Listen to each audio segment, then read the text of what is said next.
listening to Changing Reality. Changing Reality, where we bend reality all across the world. Only on WQHS Radio.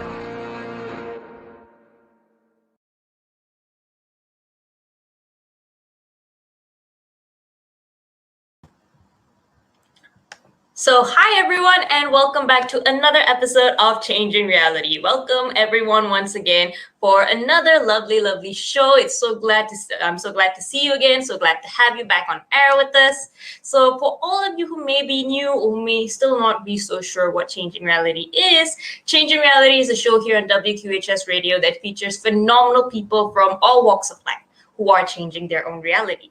So we'll be hanging out and interviewing such amazing people, from social change makers, entrepreneurs, business owners, to even artists, musicians, inspiring individuals, top executives, and many more from all across the world, and many who have spent time here on the Penn campus as well.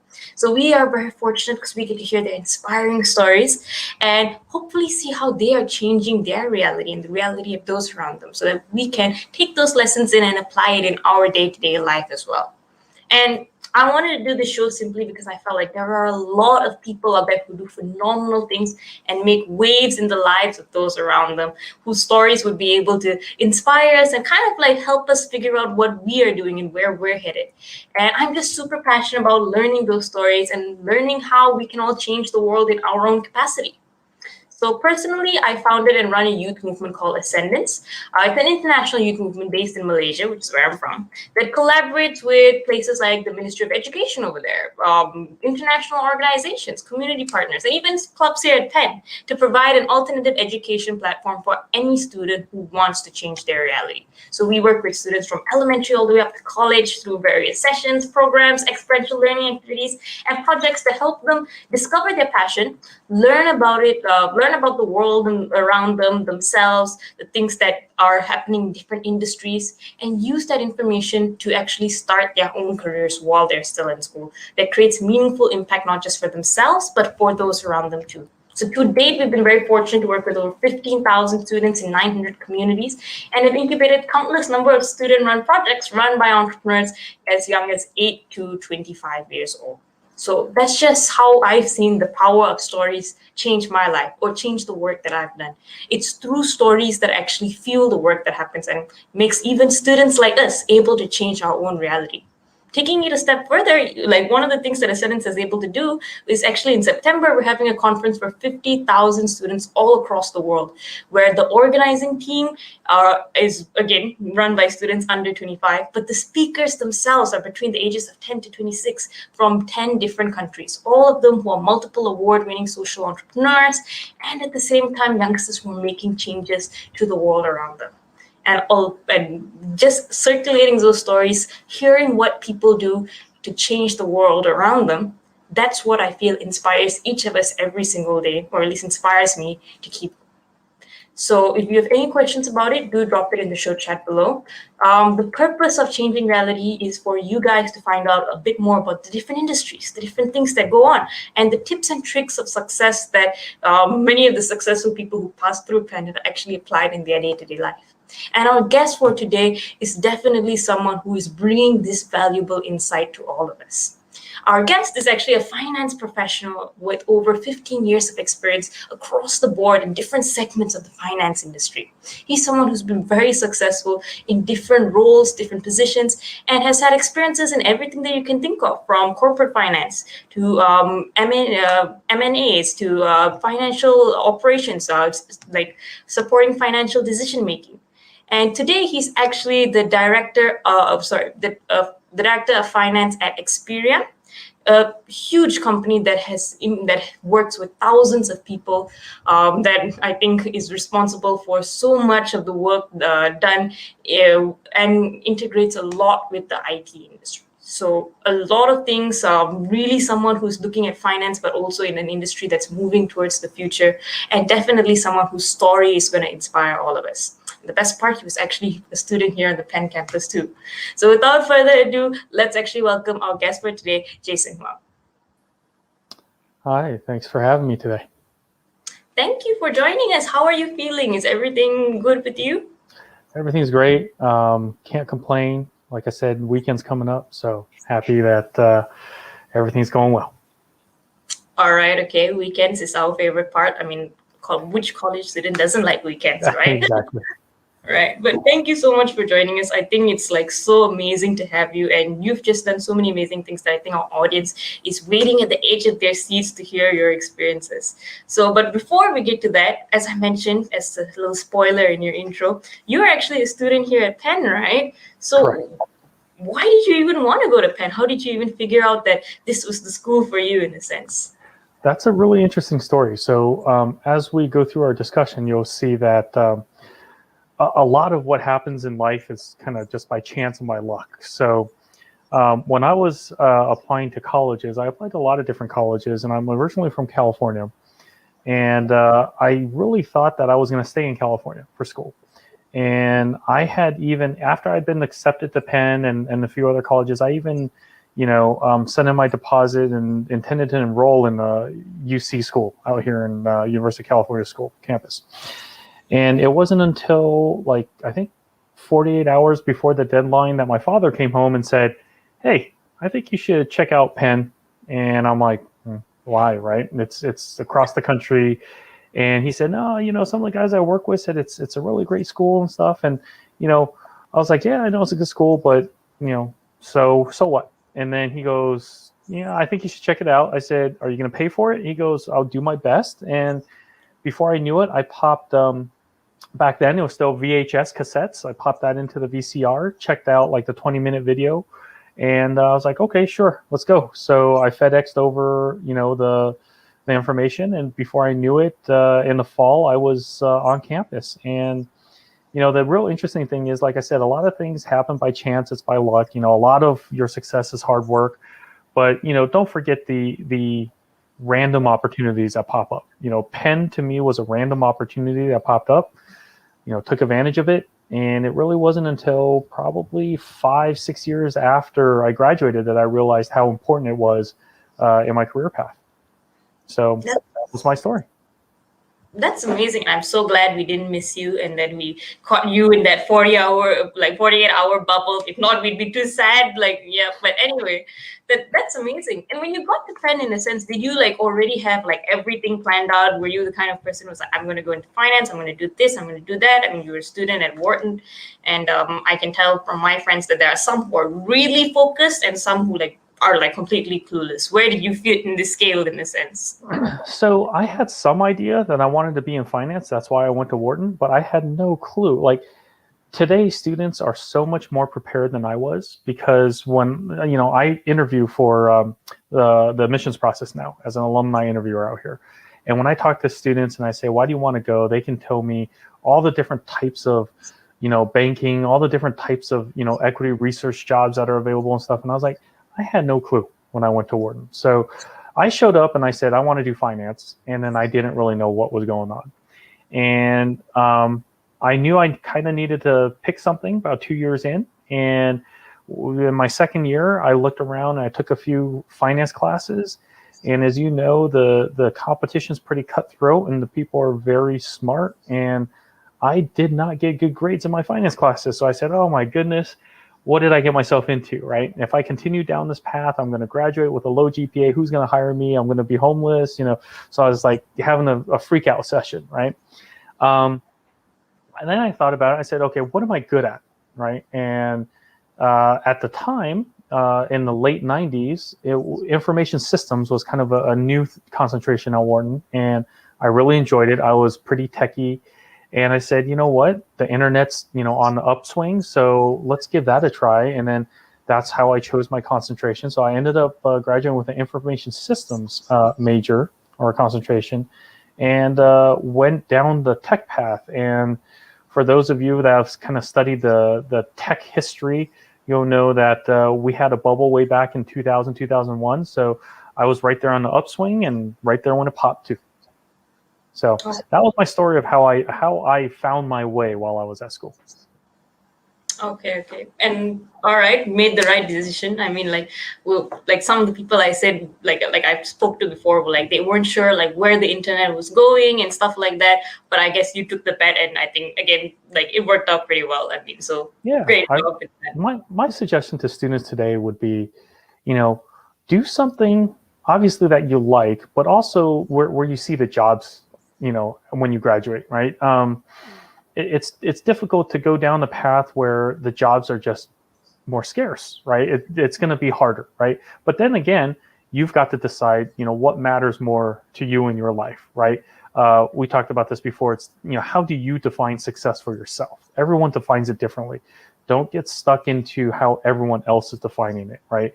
If you're in Wharton, everyone's vision of success is I'm going to be an investment banker. It's like, okay, well, is that really what you want to do, right? Do you really know what that entails? So as you go through school, as you go through, your different career changes and different job changes, keep an eye on how you define success for yourself, and don't lose sight of that.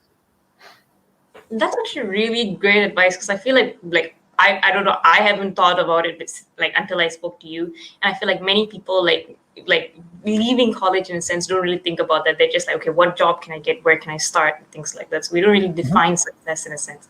So how would you what's a recommended definition, or what do you feel like us college students got to put in this definition, if you could suggest something in a sense? That's a really good point. People want to get to a certain company or whatever. I would say the definition of success changes throughout someone's career, right? When I was getting out of school, my definition of success is, man, I better have a job offer when I graduate, right? I don't want to live back home with my parents. That was my definition of success. Over time, it has been, okay, well, not really happy in this career path, so I want to choose a career where I'm happy. So that my definition of success kind of veered more towards happiness. Then, I started to get later in life, got married, had a family. Then, your definition of success may be to provide more security for your family while also giving you time to spend with the kids that, your growing family, right? So, some people may be okay, going after the dollars, right? And saying, my kids will understand because they will have the nicest things in the world. Some people may want a balance, and some people may say, no, you know what? I don't care if we have a lot of material things. I just want my kids to remember me as the parent, who was able to spend time with them. So everyone's going to change throughout their career on how to define success. My suggestion is, when you're younger, right, when you're just starting out, shoot for the moon, right? If you want to be a chief executive somewhere, great. If you want to be a billionaire hedge fund, founder, great. Choose things that will get you there, right? If you want to, become one of the world changers in one of the top tech companies, great. Find your way to Google, find your way to Amazon, right? Find the job there. But you know what? Just be realistic that things will change as your career progresses, right? So don't lose sight of that. And when you first start out, if you're shooting for the moon, you always have options later, right? You never want to start out low and say, you know what? I know I'm going to have a family in 10 years, so I'm just going to chill out because I want to spend maximum time with my family. Yeah, but that's maybe 10 years, 5-10 years down the road. Take this 5-10 years now, give, your maximum effort, and then shoot for the moon, like I said, right? And then you can then change it as things change in your life. Okay. Very, very good advice. And I feel like sometimes we try to define the life, like I don't know, but I feel like sometimes it's a lot of pressure. It's just like, if I have this goal, it's going to be my goal for the rest of the life of right. My life. Like, this is the lifestyle I'm setting for myself. But it's kind of nice and refreshing to hear that might actually change. So start somewhere, start high in a sense. And again, if you miss, you land with the stars, right? That's exactly. Very cool, very cool. So when you tell us a bit about how you were when you left college, in a sense, you got your first role, I think, a little bit more in the management systems area, a bit more in the program analyst area, if I'm not mistaken, right? Yes.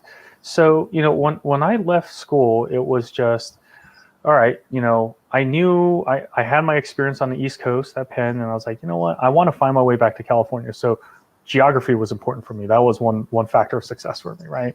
So I was looking for jobs that kind of got me closer to the West Coast. And obviously I wanted to make sure I was paid fairly, right? If I had multiple offers, negotiating that. So when I decided to join a company called American Management Systems, they've since been acquired a few times. It was a tech consulting firm. So that's where the systems and programmer analyst position titles come in. And because it was during the upswing for the first .com growth boom, it was focused in the telecom space for all of the providers of bandwidth and all of the infrastructure behind the growth of the internet. So doing all kinds of systems implementation, whether it be customer care, billing, order support, all that stuff.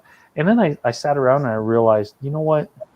Not really interested in this lifestyle. It was cool when I first thought about it, traveling every week to a different client and, taking the airplane, feeling like I'm important, and I said, whoa, this sucks because I'm never in one place for a long time. So some people will love it and continue with it. And for me, it just didn't work out. So, I decided to go into industry and, found another kind of tech project management job. And this time made it all the way back to California. So, I was kind of finding my way throughout the first 2 or 3 years, and then the tech boom busted, and I looked at all my friends. They were all, on Wall Street making a ton more than me. I said, oh man, what did I do wrong, right? So this is where, again, we're talking about lucking into things, right? I thought that tech would be the place I wanted to be. Just turns out it's not, right? And I looked around and I said, why isn't it? Because all of the people who I was managing at the time, they were all programmers.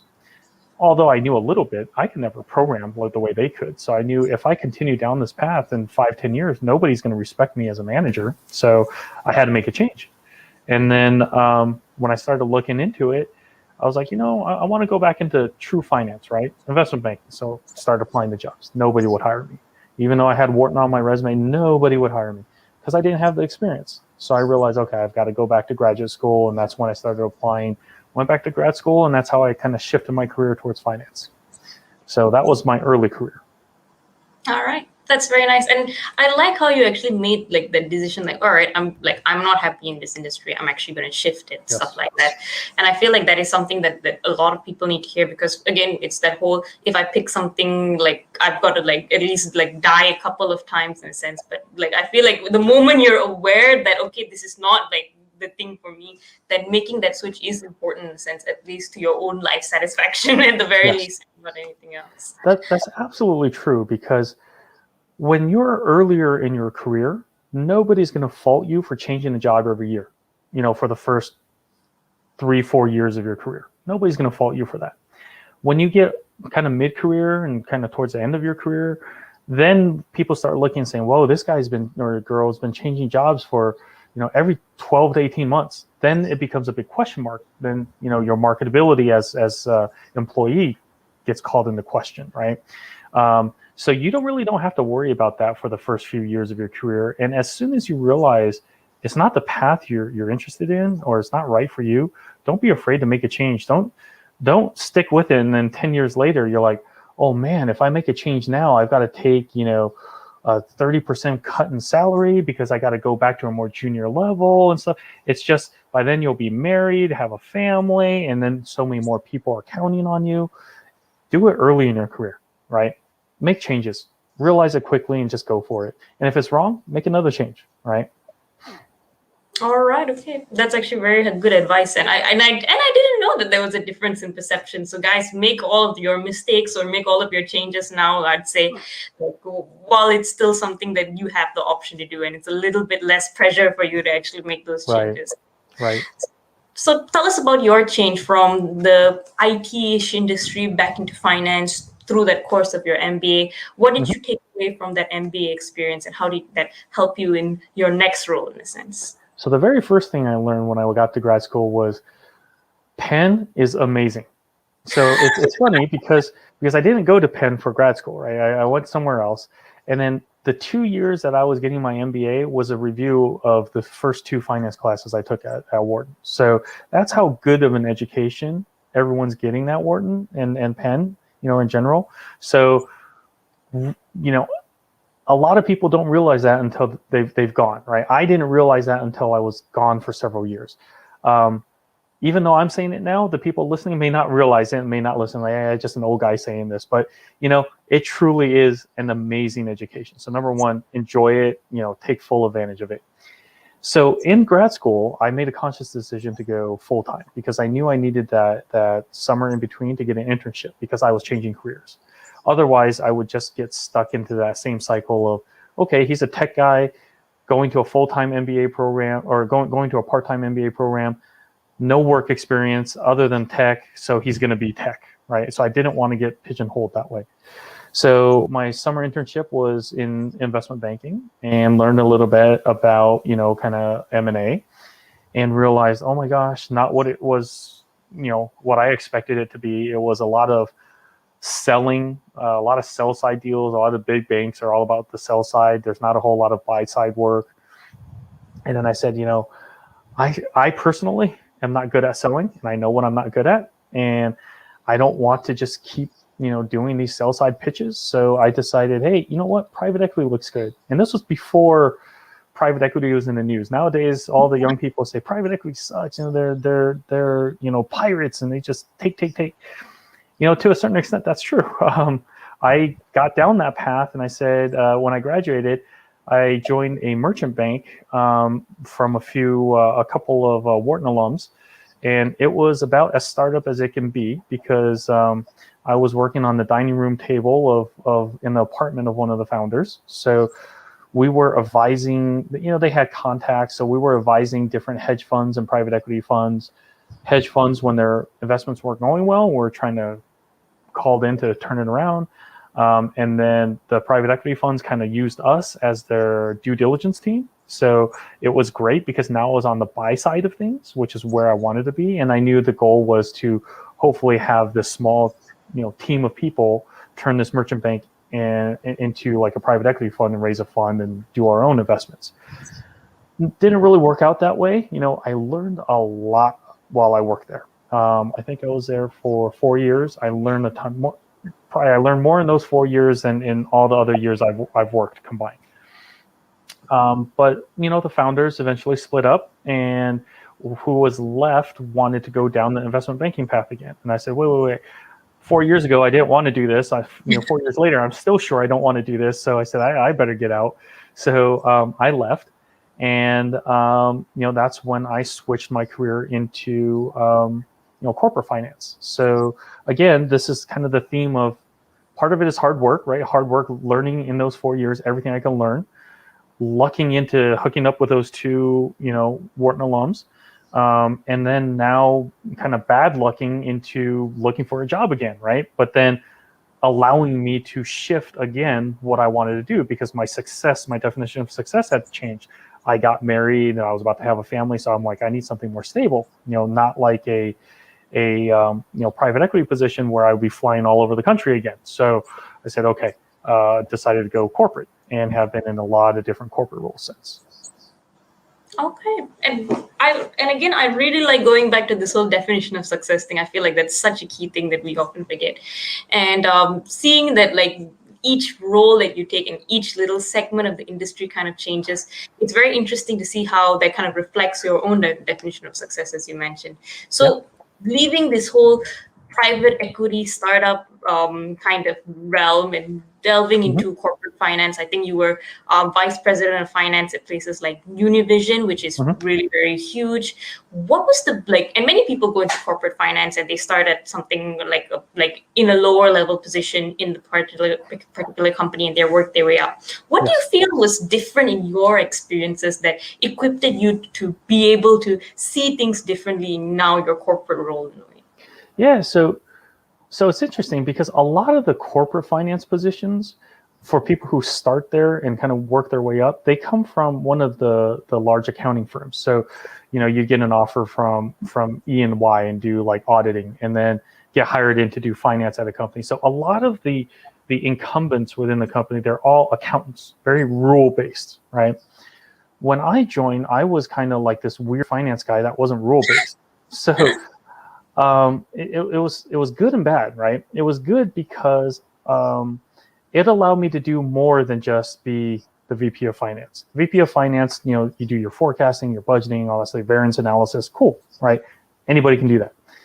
They've realized that I had kind of more creativity, right? And so I wasn't so rules-based. So they brought me into a lot of deal making. So at Univision, when we were selling our content to like Comcast and DirecTV, so on and so forth, I was called in. I was working with a lawyer, myself, and 2 other salespeople. And to kind of be part of that decision analysis, that's what you were talking about earlier, of these large deals, you start to realize, you know what?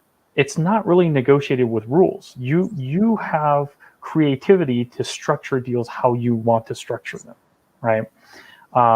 So for example, if you think about, hey, Comcast gets the lowest rate compared to anybody that we have, right? Sure, okay. Most people, if you're rules-based, you'll be like, okay, the rate is X divided by Y, and then the Y is consistent, and then the X is the one that changes. Well, no. When you're talking to lawyers and salespeople, then all of a sudden the definition of the denominator of that formula can change. So now you can say, okay, Comcast, you can have the lowest rate. DirecTV, you can have the lowest rate. And how do we make sure that both have the lowest rate? Because they define it differently. And then that's where the finance comes in to make sure that we don't trip up, when we do this. Now, through all of that, a $700 million, business unit, about 10% of the revenue was because of this creative structuring for these rates, right? So it was really hard to get former auditors on board, which is what happened with one of the accounting senior high-level executives at the company. Just couldn't get it. He and I couldn't get on the same page. So ultimately, again, life throws curveballs, right? So didn't get along, and ultimately when he had a chance, he exited me from the company. So okay, now on to my next thing, right? So but the thing is you see how things are different, right? You bring your different experiences in, and then you can kind of figure out where you fit, your unique puzzle piece fits in that whole large organization. Okay. Very, very cool. And I especially like that creativity in finance kind of thing. I mean, I feel like for most people, when they hear finance, creative is not the first word that comes to their mind. No, not even close. So even in that situation, not just in that role, but in the subsequent roles that you had after that, how do you kind of and I say this from my very limited amount of experience working with finance people, but how do you kind of make sure that your team follows you in that mindset of creativity, or at least foster an environment where there's less friction in a sense? It's difficult because everybody's different, right? Like, for example, the very senior leader I referenced, I wasn't going to change his mind because he was a partner at E&Y, or one of the large accounting firms. And he reported directly to the board. So there's no way I was going to change his mind, right? But then some of the other people who are maybe earlier in their career can see, oh, okay, I see this, right? Really, the best people are the ones who could adapt. So this is like another kind of useful advice for people, right? When you go into whatever your chosen field is, just be ready to adapt, right? When I first started my career in finance and even corporate finance, technology wasn't really part of it, right? You used Excel, and that was it. And now today, when I hire finance people, I'm like, do you have Tableau experience? Do you have like data scientist type skills, right? And things like that. Those are very technical now. And then those are the people that are kind of having the step up on everyone else. So if you're not flexible and you're like, I know my finance, I know my auditing skills, I know accounting rules, but you don't know Tableau, you don't know data warehouses and data structures and stuff like that. Okay, well you have half of what I need, but then someone else may have all of what I need, right? So just be flexible and be willing to learn. All right. Very, very good advice. And I think another thing that I want to touch on from this part of your journey is you work with so many people in that organization, much more than I feel like an average finance person would. You Yes. work with kind of the people in the legal department. You work with directly with the auditing department, and I'm sure many others. where did you actually learn how to manage these different types of people? Because again, you've got different types of people, different types of personalities, different types of way of thinking. So where did you learn how to do that? And how would you recommend the rest of us learn, in a sense, that people... Yeah. So I was a little bit lucky in that respect, because when I was at the merchant bank, we were on a shoestring budget. So when we had to file, 10Ks and 10Qs and SEC documents, I was the one drafting it. It wasn't an auditor, right? And then when we had capital raises or mergers, usually you would go to a lawyer and you say, hey, here's the terms, go draft, whatever document, purchase agreement or whatever, right?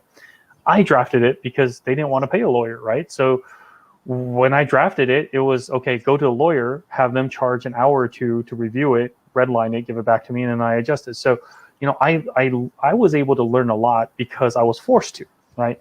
But then if I wasn't flexible and I wasn't adaptable, I would have been like, oh, I can't do this. I'm a finance guy, right? So that goes back to being, adaptable, right? If you're not in such a situation, I would just suggest reaching out. Even today at Experian, a lot of the more successful people that I see rise through the ranks versus getting stuck at a rank, right, are the finance people who go to sales and say, hey, you're a sales VP. What are some challenges that you have that I may be able to help you with on the finance side? So they would reach out and then ask, even though it's not their job, they would go ask. They don't, they may or may not tell their manager about it, but inevitably their manager will find out, right? And then their manager will take one of two approaches. That's great. I have a great resource who's willing to go out and help everyone and learn, right? Or, gosh darn it, you work for me, don't go work for anyone else. And if that's the case, hey, you find out that you probably have a pretty bad manager, right? And then so again, time for a change, right? So really nothing much bad can come from that, and you just learn more, right? You can go to a law department and say, hey, you know what? I'm in finance, but I saw this sales contract. I don't really understand it. I read this part, and you get really in depth with them talking about it. Eventually, you will learn, and then you will feel more comfortable talking to lawyers, right? It's just the more you get out of your comfort zone and be flexible, the better. Okay, that again is something that I think is a golden rule that I think we can all apply. And I especially like that part about reaching out, about going out and like actually asking the questions. And like the worst thing you find out is that you're too valuable of a resource to report to anyone else. So, okay, yeah, as you said, like at least right? Yeah. So going back to your journey, in a sense, after your time at Univision, you actually went and became a director at another company. I think you were overlooking the managerial accounting and reporting posts, right? Yeah. So after Univision, I landed. So here's the progression. I went really quickly after that. I went to Union Bank, which was a child company of the Bank of Tokyo. So giant international bank, right? Then after, I was only there for less than 2 years. Then after that, went to a small company called Grace Note, which was immediately acquired by Nielsen. So people know Nielsen as the TV and video rating agency, right? And then at Nielsen, so after the acquisition, I didn't stay for more than 2 years, and then I transitioned to Experian. So that was the super quick progression. And it's again one of those things where we talked about luck, right? Part of it is hard work, right? I worked hard to get the grad school degree to learn while I was at the merchant bank. Now it's kind of the luck part of it, right? I lucked into Union Bank. It wasn't particularly best experience, and then again, less than 2 years, I realized not for me, and then look for a change. I would say the work there, you'll know. I mean, for the younger people listening, you'll know when the work sucks, right? You'll know. All I did for the time I was there was put together PowerPoint presentations of what went wrong and who was to blame, and it just was not a fun time, right? And it was just because that's what I was told to do. Every time I tried to go outside of that lane, it was like, no, you go do this, right? So, I decided to leave, landed with Grace Note. I was like, oh, cool. This is a small company, kind of startup-ish. The CFO is here in Los Angeles. I'm based in Los Angeles. Things are good. I'm going to be here for years. The day I joined, they closed. They were private company, so they couldn't announce anything until a deal closed that they got acquired by Nielsen. I was like, oh my goodness. In my time at the merchant bank, I know exactly what happens when a company gets acquired. Like all of the back office pretty much turns over, right? Especially management, right? So the CFO was here, I was here, and the rest of the headquarters was up in Emeryville in Northern California. And then sure enough, 2 months later, the CFO was gone, right? The management started turning over. And I was like, you know what? If I stay here, eventually they're either going to ask me to move or they're going to exit me from the company too. So I decided to just look for a job and leave. Sure enough, now I sit here, 4 or 5 years later, I look back, keep in touch with some of the people. They're like, yeah, out of all the people you work with, 2 are still there. I'm like, oh my goodness, right? So I left at the right time, right? Otherwise, if I would have stayed, I would have been exited at some point, But it was interesting because I was interviewing with Experian even when I took that job with Grace Note, and you'll know it when you deal with a company, right? Some people will say, well, gee, if it took like almost a year for you to get a job, right, from an interview, company's disorganized, right? But then you look at it, you say, okay, why did it take a year? Are they really trying to find the right person and fit the right role and things like that? And it was the third role that I interviewed for at Experian that I actually landed. And I was referred by one of the senior leaders who had interviewed me in each of the prior roles for the next one, right? So I was like, well, these people believe in me enough to keep recommending me. And they seem to be very diligent and detailed in their recruiting process. And sure enough, now that I've been here for, coming up on 3-4 years now, it's a great company to work for. The culture's good. You'll know, again, I didn't seek out, Experian to say, I know that Experian has good culture, I'm going to go work for them. But, here I am now, and I'm like, hey, I lucked into it. My hard work got me here. So, I hope to be here for a while. Okay. And a couple of my mentors used to say that opportunity, like luck is opportunity meets preparation. So yes, an opportunity arises and you were prepared, you did the hard work, and you did a lot of the hard work. I'd say you actually took a lot of effort. You were always you were willing to go and keep tabs on with Experian and things like that. But there are some times which just our luck's kind of on not such good terms with us in a way, and we're a little bit down on our luck in a sense. Yes. How do you persevere during that time and still kind of keep yourself going and not lose hope or lose disparity in a sense? It's kind of hard because the first time I was exited, and you know what, don't get down on yourself when you're exited from a company, right? When I say exited, that's just a euphemism for being laid off or fired, right? So don't get down on yourself for that, because a lot of times you don't control that yourself. The first time it happened, of course I was sad. I was upset and sad is probably the best way to describe it. I was definitely more upset than sad. But the way to really approach it, I think, is, learn from it. Try to recognize when, the signs of when something like that's going to happen, so you know how to get yourself out of that situation before it happens. So, for example, when I was at Union Bank and all I was doing was putting together those who to blame, PowerPoint decks, that's not good, right? So I was like, this is not going to end well. And sure enough, all the senior leaders have all been exited from the company, and the whole finance team is kind of turned over, right? When I was at Grace Note and it got acquired by Nielsen, I saw kind of the geographic, dispersion and the kind of dynamics of the acquiring company versus the acquiree.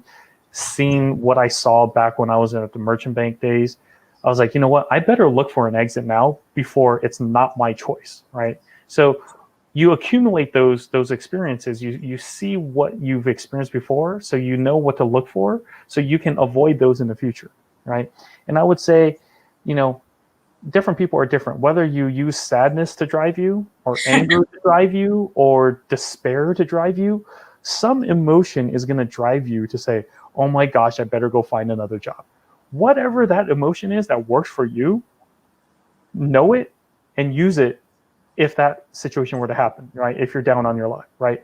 Use it, right? And I can't tell you which to use, because for me it would be anger, right? But everybody's different. So just find that emotion that's going to drive you to that next step. Find that emotion. That is a very good, like a very different and very, I'd say, helpful perspective. Because there's just sometimes which I know people say like, okay, you've got to be completely calm and things like that. But there are some times which you do have emotions. We are human. So I think like maybe making the most out of the emotions you have is helpful advice. Here's an example, right? Like when I was exited from the company, I was so upset and pissed off that I was like, I came home and I'm like applying to 100 jobs. I didn't care what the jobs were. I just applied to 100 jobs in a day. Like, who does that, right? But that was like, I was so pissed off. I was so motivated. I'm like, I'm going to go do this, right? And that's what it takes to go find the next thing, right? So if you're so sad, you're like, oh, I'm so sad. But you know what? To get away from my sadness, I'm going to go apply to 100 jobs. Great. Use that as motivation, right? If you're in despair, like, oh my God, how am I going to pay rent? Okay. Use that as motivation to go apply for 100 jobs, whatever it is. Just use some sort of motivation. Go apply for as many jobs as you can. Okay. You use that, even kind of like the emotional resources you have to keep going. All right, very cool. And speaking about like applying for a job, if like for like a company like Experian, for all of their senior leaders to kind of be like, oh my God, he's so cool, we have to like find him a position here and like recommend you to the next position, that means that you must be doing something like really, really right. So what do you think was like the one or two things that really stood out about you that helped you excel in your career, or at least help like that people recognize and was like, okay, wow, we really need someone like this in a sense? Yeah, I mean, I practice interviewing a lot, so it's just, like you said, preparation kind of meets opportunity.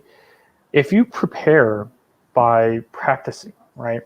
Because all they get is half an hour talking to you, right? So in that half an hour, you've got to do so many things. You've got to convince them that you can do the job. You've got to convince them that you're a likable person. So kind of like become friends with them in a half hour, and show that you know so much about their company. So, I would go, and if I'm getting an interview, I'd look at the job description, right? Highlight the keywords, right? Which word do they repeat a lot? Then use those words when I'm interviewing and talk about experiences that can highlight those adjectives, right? That they use, right? Specific experiences. Then be personable, right? Don't force it. Don't be like, oh, I'm going to talk about project A, B, and C in my career, and then that's all you do. Then you'll see robotic, right? It is not going to work, right? You've got to say, oh, okay. For example, this interview, you're really trying to hone in on my progression in my career. So, okay, let's talk about the progression of my career. And I know your audience, so I'm trying to give a little bit more to people early in their career, what they may not know and what they should be looking out for. Sense these things when you're talking to someone interviewing you, right? And then what do they kind of care about outside of just the pure projects and experiences that you have? And then talk to them about it. That's how you become friends with them, right? In half an hour, right? And then if all that goes well, and then if luck is on your side, then everything's going to work out. Like, here's an example. I interviewed with the president of the business unit at Experian. Typical interview question: what's your greatest weakness, right? Everyone has a great weakness, right? I work too hard, I'm too motivated, I'm all that stuff, right? Yeah, I could have said that, right? But my answer was, and I have a canned answer, just like I'm sure everybody listening to your show has a canned answer for that. My answer was, I don't play politics well. Within an organization, there are people who trust other people, and then there are people who just don't like other people. I don't play that game, right? I don't try to get on someone's good side, because I let my work show, speak for itself. And that's just me. I don't give 2 cents about what you think of me, as long as my work is right. And I said, as I've grown in my career, I realized that's not all that it is. I do need to play the politics, because sometimes I do need to convince someone that my work is right. Like, my work needs a voice to speak for it, almost, right? And I was just explaining like the communication and the relationship building and the networking and stuff. I was like, I need to work on that. I recognize it. I'm trying to work on it. Here's what I've done, but I need to do more. And this guy was like old guy, right? And he's like, afterwards, my next interviewer was coming to take me away, and the person reports into this president of the business unit, and then the president says to him, he's like, "This guy gave the best answer ever in front of me, right? For what is your greatest weakness?" I was like, I didn't know that was going to be it. It was just lucky, right? But like I said, practice it. You never know which one of your practiced answers is going to be the light bulb that goes off for someone, right? So practice it, and then hope the opportunity is there. And I think I like about your practice answer is like listening to your story so far today. It's like it is a reflection of you, and I feel like sometimes people feel like if you practice something, then it becomes inauthentic. But I feel like it just sharpens authenticity. Like when you practice it, when you actually have that kind of like research behind it, the presentation behind it. So I think that's very good, and I love all of those tips for actually having a successful interview. I think that's great for anything that you do, even if like you're going for a meeting, you need to convince someone of something. So I'm gonna go and I've written some of it down, so I'm going to go and use that for my next like big projects and things like that. So thank you for that. I recognize that this is especially hard for people who may be more shy, because how do I become friends with someone in half an hour?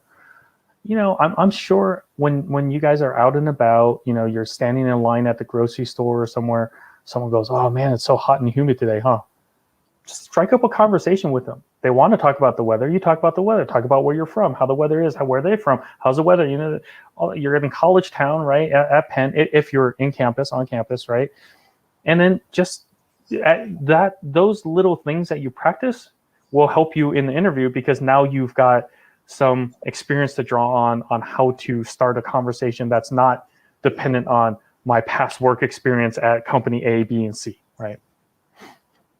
That's very, very cool. I remember this one meeting I went for, and I've got this one co-founder who does this amazingly. And she just came in, and someone asked her, "How was your weekend?" And she was like, "Oh, my weekend was terrible. It was a big meeting." And then she was like, "We got a flat tire. We were trying to go here." And all of us were like, "What are you doing? You're wasting the meeting time." But then the person we were meeting was just like, "Oh my God, the same thing happened to me." And they ended up like being such good friends. And she does this like so well that and I feel like I really need to learn that skill, because I'm a little bit more shy than her in these kind of things. So that whole practice thing is actually something that is really helpful. So don't wait till the meeting, don't wait till the interview, and then like figure it out. Start in the small things that you have right now. To that point, here's a great example of an interview, right? So you don't know what this person is going to think of you, right? You don't know what they like, but you want to be friendly with them. Typically they say, "How are you doing today?" Right? That's kind of the first question, right? Even if they're taking you to a room or something, "How are you doing today?"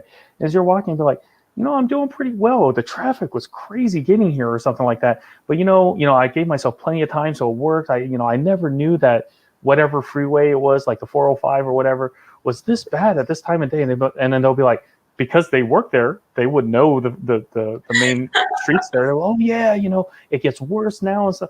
It's just something to get it going, instead of just walking to wherever in silence, right? And you following this person taking you to an interview. Just something simple like that. Okay, but that does make it more human than if you just go like, "This is me, this is the things that I've practiced," in a sense. So it's also practicing that conversation skill. All right. And I didn't see that way of practicing it. I think it's really, really good. So I'm going to go and make sure all the students we work with, every time they go to a grocery store from now on, I'm going to spy on them.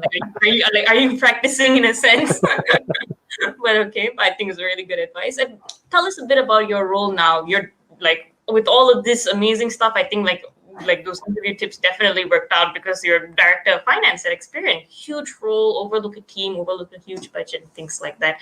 What do you think were the key things that you've learned in the other experiences that help you really effectively do your role today?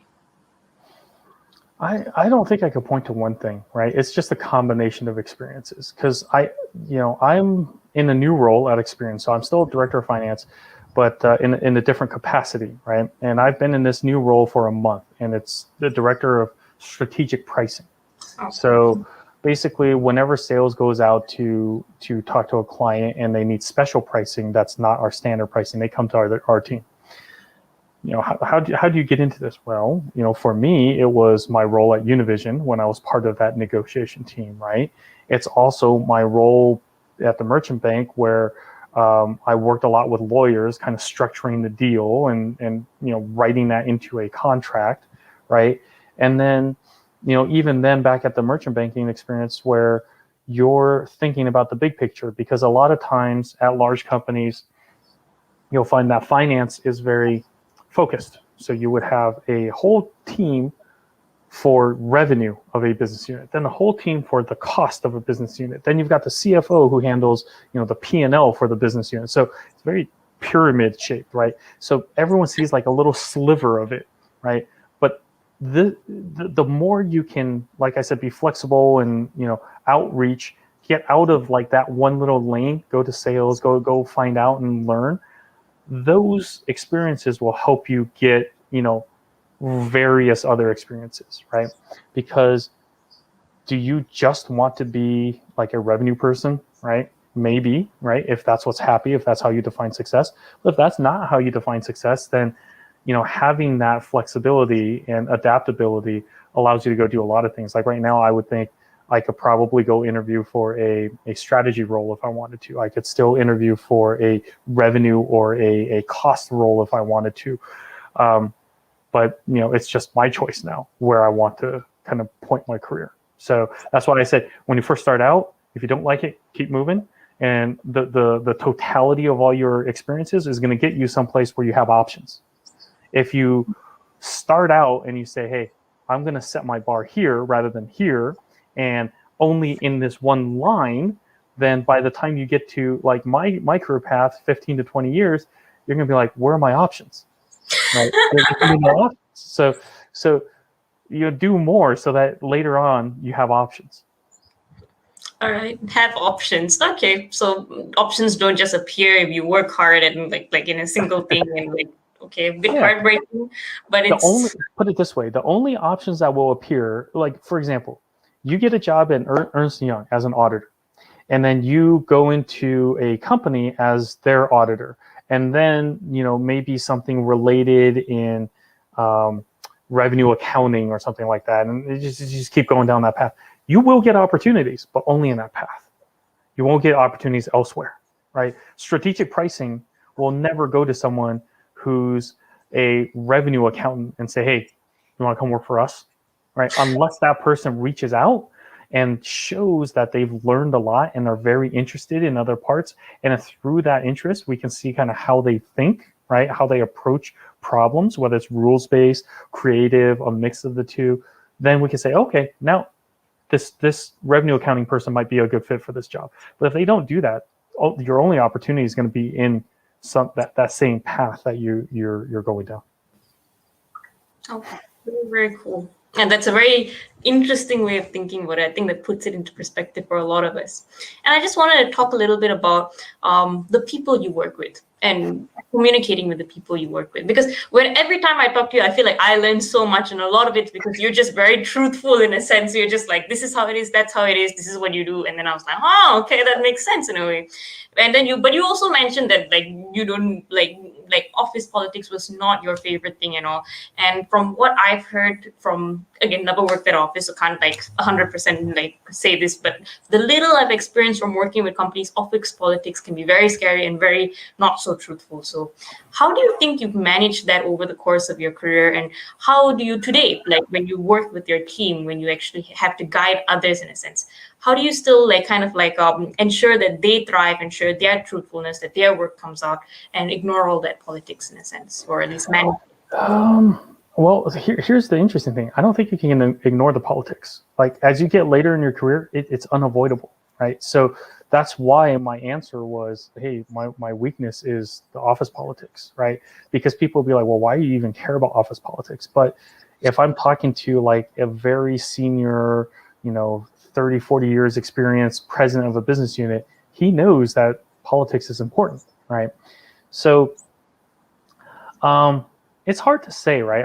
I could sit here and say, to everybody, you've got to be kind of open and flexible and understanding in your communication, but nobody's going to listen. I guarantee you nobody's going to listen, especially the people who are listening to your show going into investment banking. The way that they communicate is, I'm right, you're wrong, and this is the way it is, right? But you know what? Most of the time they are right and the other person is wrong, and it is the way it is. But that's not the best way to communicate it. However, that's how everybody communicates it, right? So if you're only in that bubble, you will never know anything else.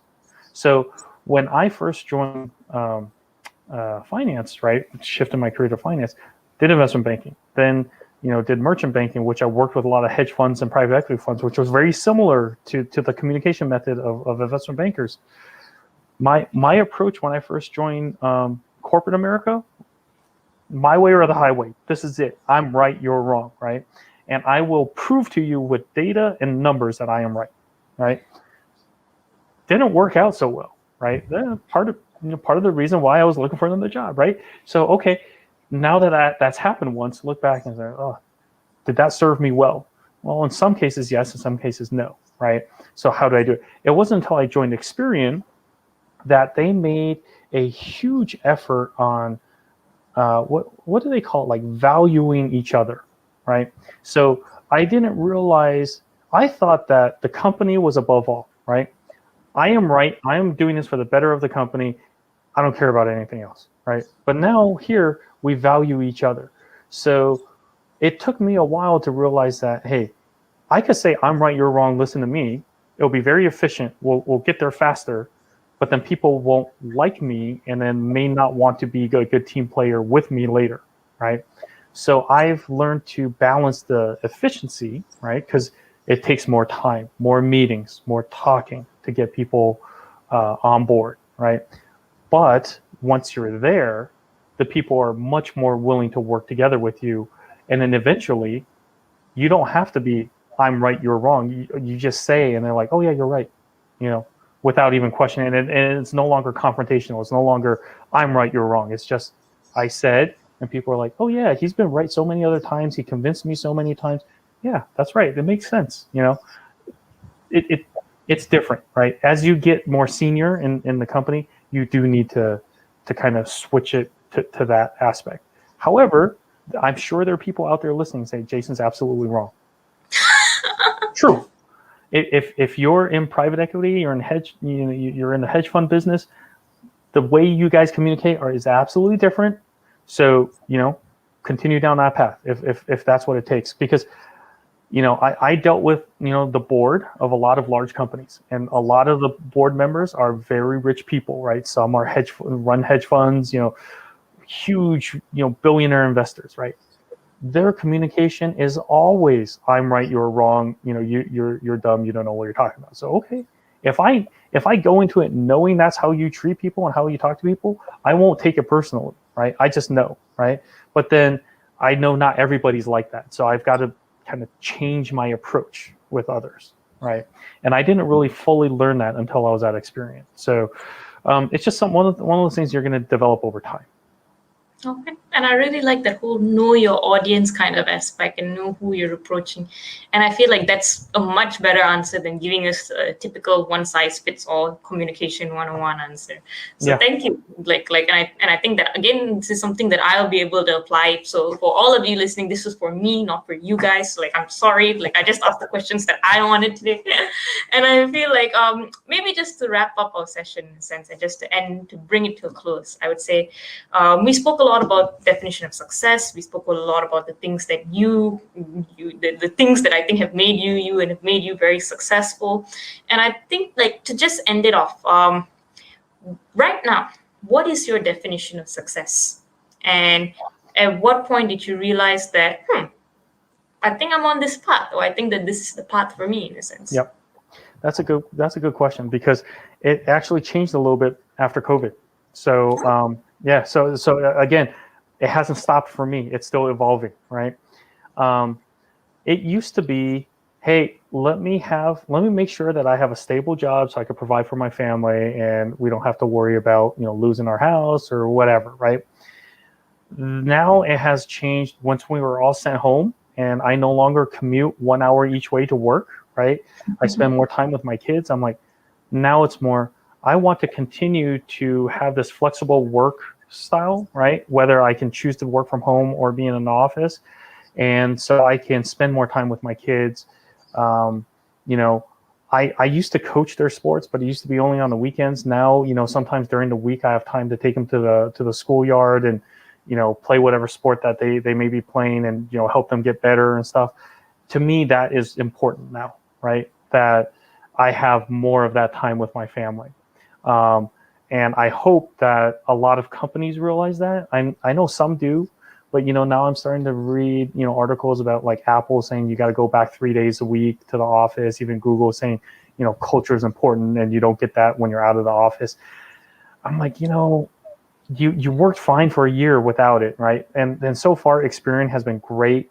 We've been, it's the people's choice, right?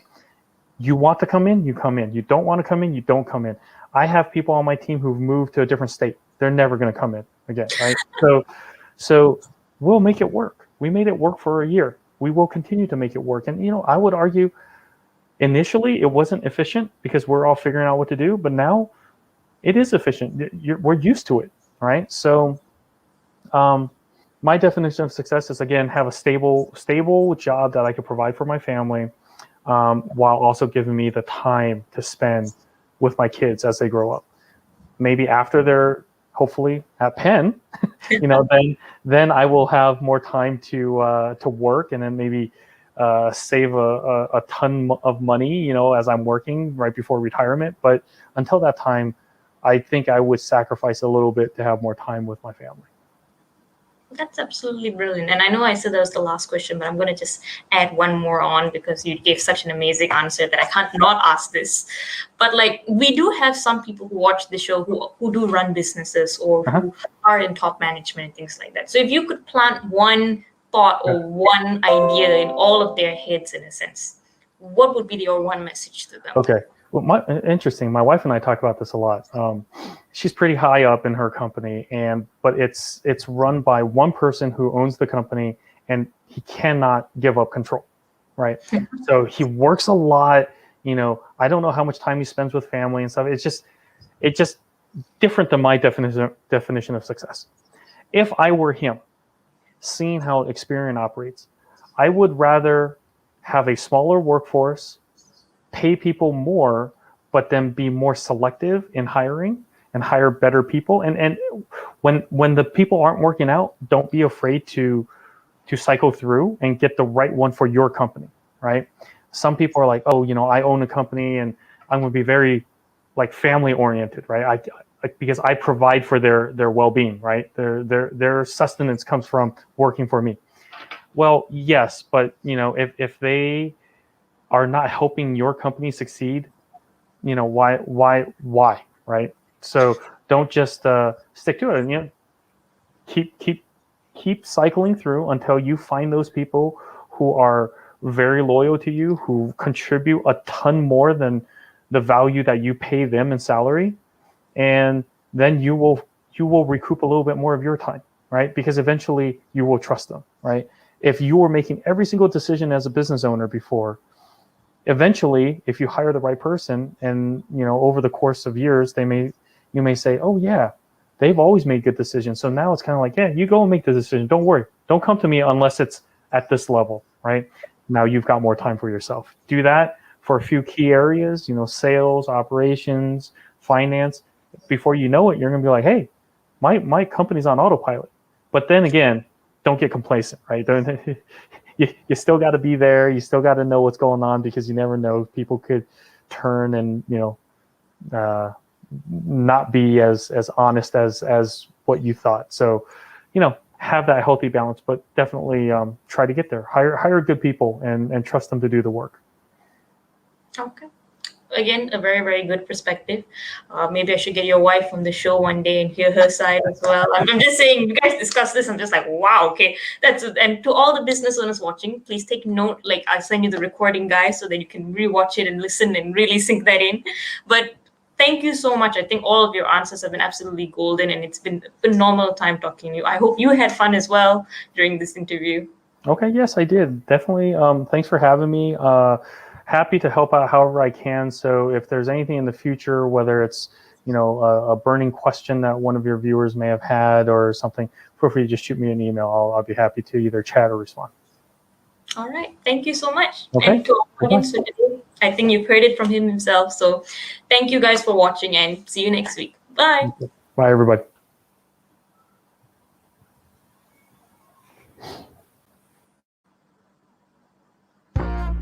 You're listening to Changing Reality.